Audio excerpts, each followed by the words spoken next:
Princess Castro at narito ang mga napapanahong balita. Patuloy na nakaka-recover ng hinihinalang skeletal remains at mga personal na gamit ang Philippine Coast Guard sa Taal Lake kaugnay ng isinasagawang diving operations para sa paghahanap sa mga nawawalang sabungero. Mula September 5 hanggang 9, hindi bababa sa 27 umano'y buto ng tao, bungo, lubid, sandbag, damit at personal na gamit ang natagpuan ng mga diver kung saan susuriin kung tugma ba ang DNA sa mga kamag-anak ng mga nawawalang sabongero sa pagitan ng 2021 at 2022. Kaugnay nito, inilabas na ng Department of Justice ang mga sabpina para kina Atong Ang, Gretchen Barreto at 6 na pang iba pang kaugnay ng naturang kaso. Ito ay magiging bahagi ng paunang isasagawang investigasyon sa September 18 patungkol sa mga reklamong multiple murder, kidnapping with serious illegal detention at iba pa para sa mga nasabing individual. Kaugnay naman ng anomalya sa pagkalat ng mga pekeng Person with Disability o PWD identification cards, naaresto ng Philippine National Police sa Anti-Cybercrime Team ang mag-asawang sangkot sa pagbebenta at paggawa ng pekeng government IDs. Tunghayan ang ulat mula kay Jovi Rodriguez.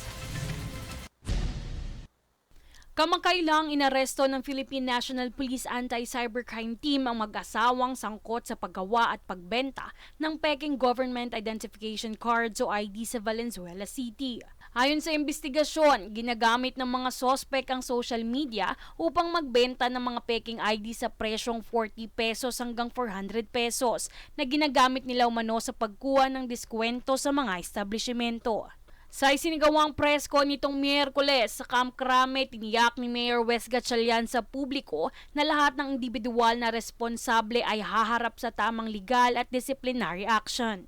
Binigyang diin din ng alkalde na hindi nito kinukonsinti ang anumang anyo ng pandaraya, pang-aabuso o pananamantala. Matatandaan kamakailang laganap ang pagbebenta at pagkakaroon ng mga peking PWD ID, kaya naman naglunsad ang pamahalaan ng Unified PWD ID System para solusyonan ang anomalyang ito.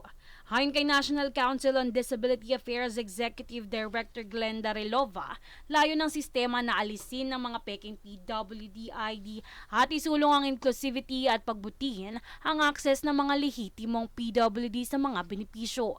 Nag-uusap po yung system po ng ating national ID tsaka po yung e-verifier natin. So nakaprograma po yung sistema na nag-uusap sila. So pagka po ibinigay ng isang persons with disability ang ID na ito, malaki po yung probability or almost 100% na talagang authentic sila.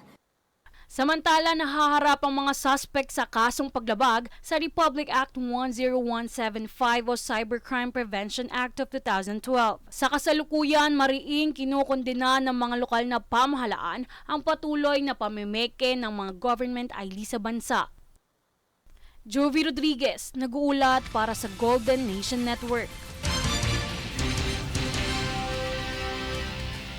Samantala, iniulat ni Labor Chief Bienvenido Laguesma ang pagtaas ng bilang ng mga labor force entrants sa kabila ng pagtaas naman ng unemployment rate sa bansa. Ayon sa Labor Force Survey ng Philippine Statistics Authority, mula 1.25 milyon noong July 2024, umangat sa 1.7 milyon ang new entrants nitong July 2025.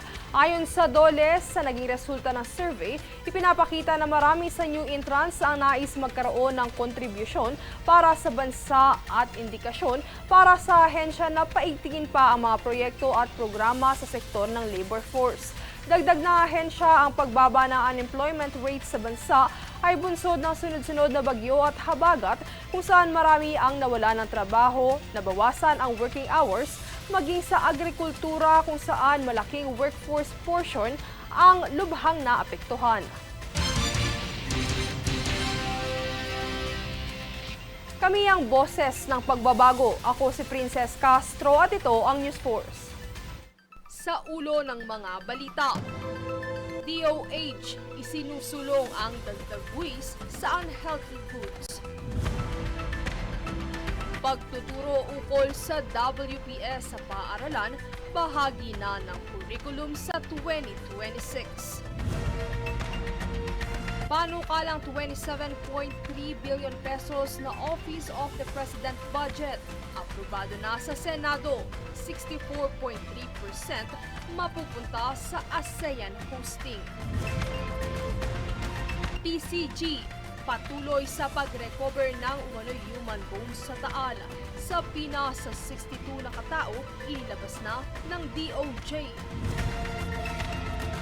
PNP, inaresto ang mag-asawang namimeke ng government ID sa Valenzuela. At Philippine Textile, tampok sa Bianchi Contaminati Fashion Show sa Rome, Italy. Batas at pantay na balita, komprehensibong ulat para sa pulso ng masa. Ito ang News Force.